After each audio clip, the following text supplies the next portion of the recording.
Commercial గా హీరోలు success అయ్యే కొద్దీ వారి స్టోరీల్లో హీరోయిన్ల రోల్స్ తగ్గిపోతూ ఉంటాయి. కానీ డార్లింగ్ అలా కాదు. ఆయన సినిమాల్లో ఫీమేల్ రోల్ కి చాలా ఇంపార్టెన్స్ ఇస్తారని అంటున్నారు మాళవిక మోహనన్.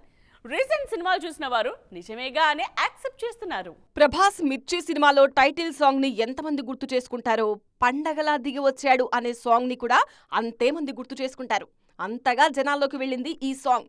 ఇప్పుడు ఈ పాటను నటి మాళవిక మోహనన్ కూడా గుర్తు చేసుకుంటున్నారు.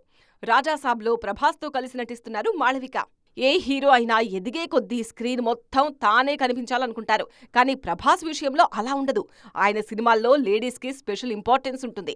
రాజాసాబ్ చూసిన వారికి కూడా ఆ విషయం అర్థమవుతుందన్నారు మాళవిక. మాళవిక చెప్పిన మాటలు విన్నవారందరూ కల్కిని గుర్తు చేసుకుంటున్నారు. దీపికా పదుకోన్ కల్కిలో చాలా మంది లేడీస్కి మంచి క్యారెక్టర్లున్నాయన్న విషయాన్ని గుర్తు చేసుకుంటున్నారు.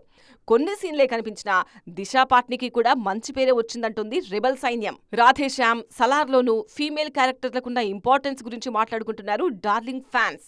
రాధేశ్యామ్ మొత్తం పూజా హెగ్డే చుట్టే తిరుగుతుంది. ఇటు శృతి క్యారెక్టర్ కన్నా ప్రభాస్ తల్లి ఈశ్వరీరావు రోల్, శ్రీయారెడ్డి, ఝాన్సీ పాత్రలు చాలా కీలకంగా ఉంటాయి.